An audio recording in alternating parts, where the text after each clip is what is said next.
Hey guys, what's up? Welcome back to a new video. Tonight I'm actually going to be going over the actual height that my car is set at currently. I get a lot of questions of people asking, how many inches are you from the ground? How much lower are you than stock?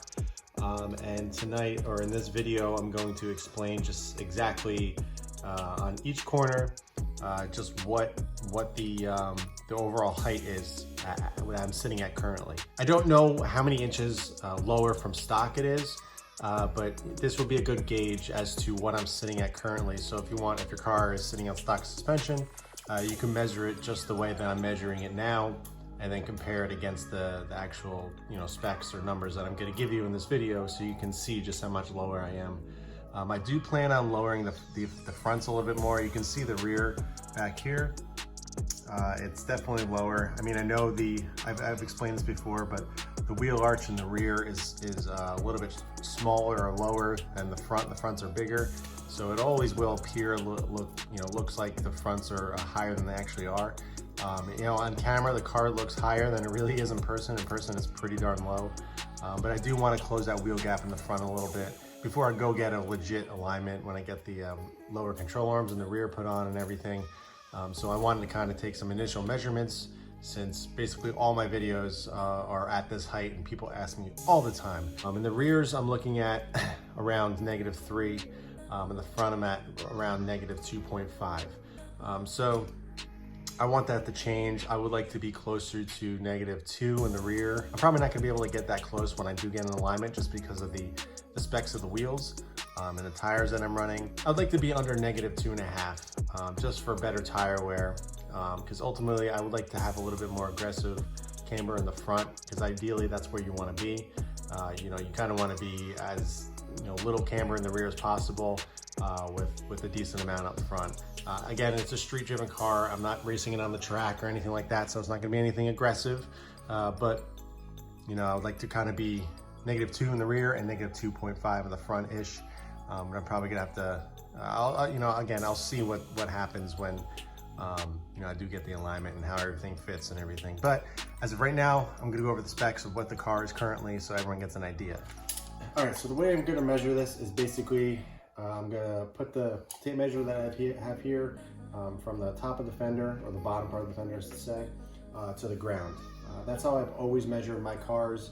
That's how I just, there's other ways to do it. You can do it from the center of the wheel cap, but that, to me, that's a little iffy, because there's no solid marking or ground that you can put the tape measure to actually get the same reading every time. This way, if you're on the ground, it's a nice flat surface, so you'll pretty much get the exact measurement every single time. My front passenger measurement currently, I am sitting at, you want to get right in the middle of the wheel, have around the ground. I am at 25.5, maybe a little bit under, one line under, but it's around 25.5 inches. And I would like to bump that down to about 25 flat. So basically this side, I'm going to bring it down a half an inch, maybe a quarter of an inch. I know it doesn't seem like much, but I got a finger gap here. I'd like to lower it to a pretty tight one finger, and try to get rid of that as much as possible. Obviously, adding camber as well will make it look lower too. So if you add more positive, it's going to look like it's raised up a little bit. But I want to add, I want to be around -2.5 and around 25 inches flat from the ground to the fender right here. All right, so same kind of measurement. We're going to go around all the four corners, but I wanted to do the driver's side as well, so you can see where I'm at. This side, I think I'm about a quarter inch lower than the passenger side. So this one's pretty much where I want to be, but closer to where I want to be, I should say. Yeah, this one's at 25. Let's see.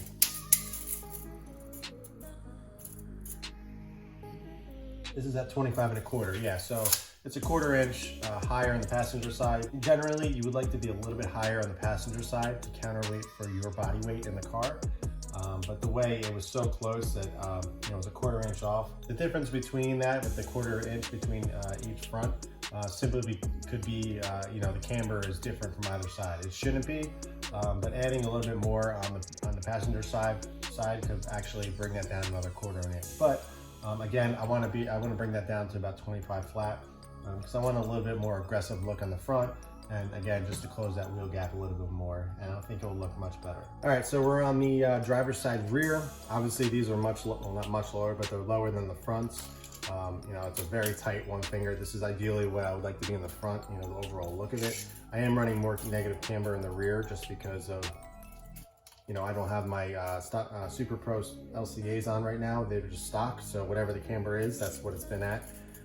But currently sitting at 25 1/4. So I'm basically the exact same from the front to the rear, but I'm gonna leave. I don't want to change the height of this because this is perfect. This is right where I want to be. There's not much wheel gap. So, you know, bringing it down in the front, it will kind of have a little bit of a rake. Not much at all. You won't even be able to notice it. But I think overall it'll look better. The rears I don't even want to touch. I just want to change the camber. I do have some room to kind of bump it out a little bit. So I think that's going to help greatly with the way this car handles. All right, so this is the passenger rear. Again, I think it's actually the same exactly as the driver's side. But again, you know, I'll just go over the measurement real quick. So from the ground to the fender, I'm looking at 25 1/4. So I'm exactly the same on either side. I don't want to touch this at all. It's a very tight one finger gap. Like I said, I'm running around -3 in the rear.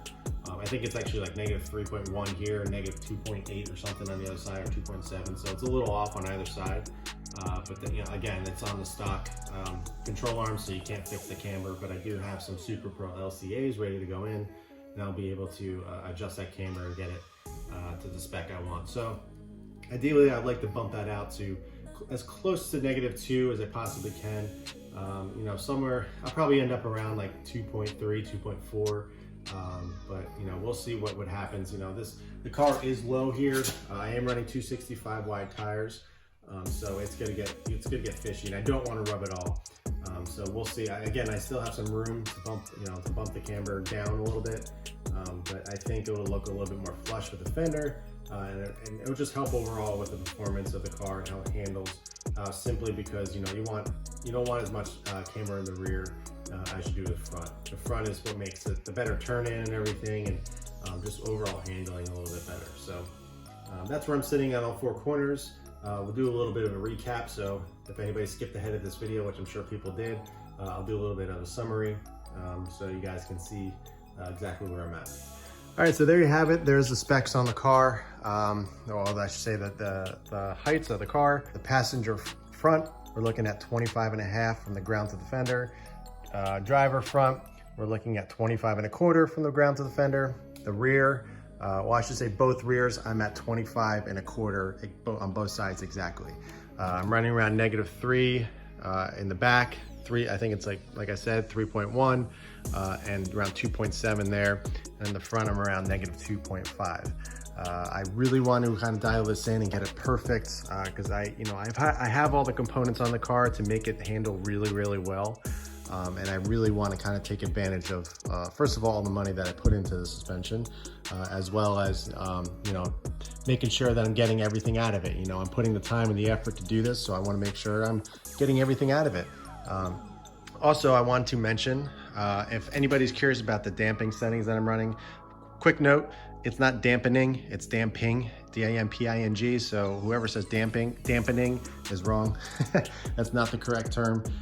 So I figured I'd mention that real quickly because I hear that a lot on the interwebs.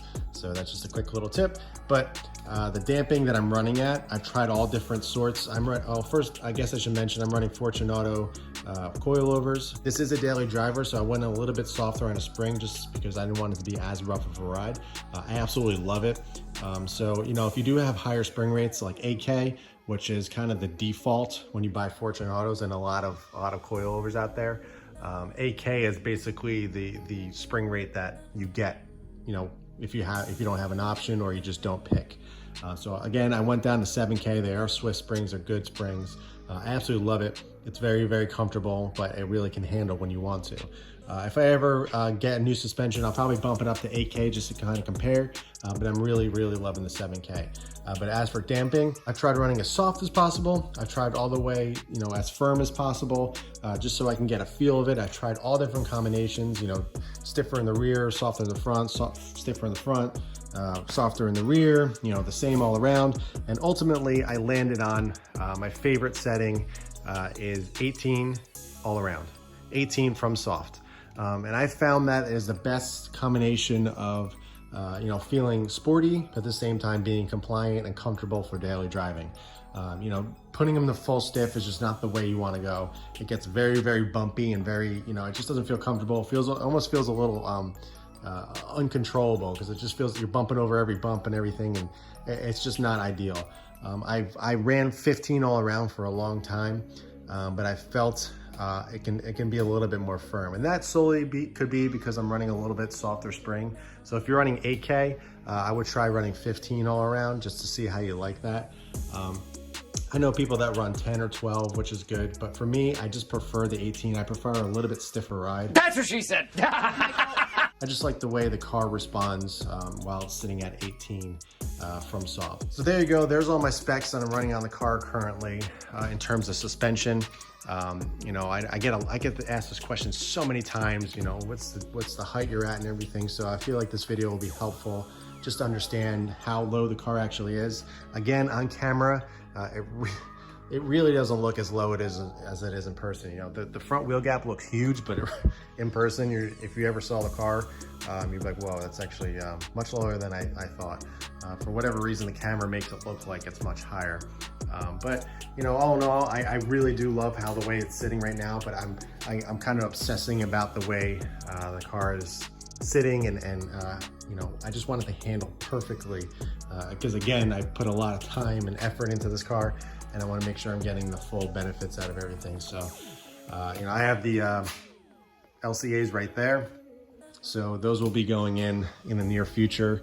I'm going to go to shop and get a proper shop and get a proper alignment, not just some alignment shop just to get the job done. And I really want to kind of dial this car in and get it perfect. That's the video for you guys. I figured it'd be very helpful for anybody that's interested in that. I can just direct anyone to this video so they can hear all the specs and understand just where the car is sitting at. So if you do have any questions, don't be afraid to ask. I try my best to answer every single comment, whether it's on my Instagram or here on YouTube. I try to link you guys to all the videos that have already talked about this stuff, so you can have all the information you want. I give you links to maybe the mod that you're looking to buy or whatever it may be.